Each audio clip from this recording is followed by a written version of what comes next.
Histoire du jour. La grand-mère qui savait parler au dragon.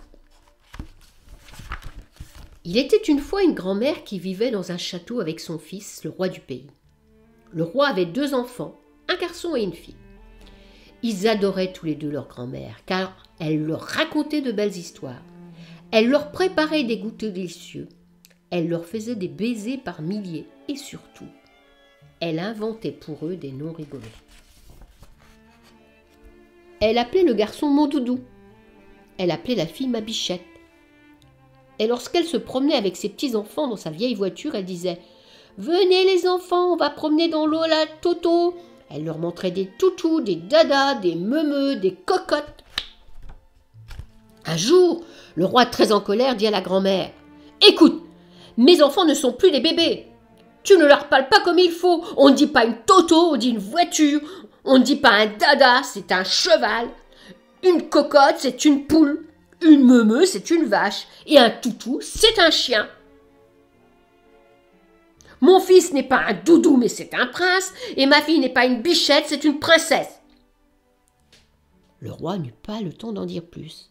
Un soldat arriva en courant et dit « Majesté, majesté, un dragon est tout près de votre château. » Le roi répondit aussitôt « Il faut arrêter ce dragon, l'écraser, le couper en petits morceaux. » La grand-mère s'écria « Non, attendez, il est peut-être gentil. » Mais personne, évidemment, ne l'écouta. Déjà, les soldats envoyaient des flèches et des pierres sur le dragon. Le dragon était blessé et ça le rendait furieux. Il donnait des grands coups de queue. Il brûlait le toit des tours avec des flammes sorties de sa gueule. Alors, la grand-mère courut vers la porte du château.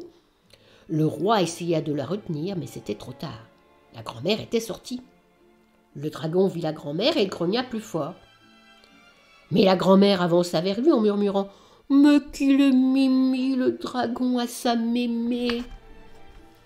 Le dragon n'avait jamais entendu de mots aussi doux. Tout doucement, la grand-mère s'approcha du dragon en disant « Allez, c'est fini, ça va passer. Montre à mémé où t'as bobo. » Le dragon s'allongea sur l'herbe, elle le caressa et lui dit « Oh, le pauvre, il a bobo à ses papates, à ses petits petons, à ses menottes et à son petit bedon. » Du haut des remparts, le roi et ses soldats n'en croyaient pas leurs yeux ni leurs oreilles. La grand-mère enleva toutes les flèches plantées dans le corps du dragon et le dragon lui lécha les mains. La grand-mère dit au dragon « Maintenant, tu me promets de ne plus faire peur à personne. Tu seras mon dragounet mignon. » On dit que la grand-mère et ses petits-enfants vont souvent voir le dragon dans sa caverne. Ah, c'était une grand-mère qui savait parler au dragon. Fin de l'histoire.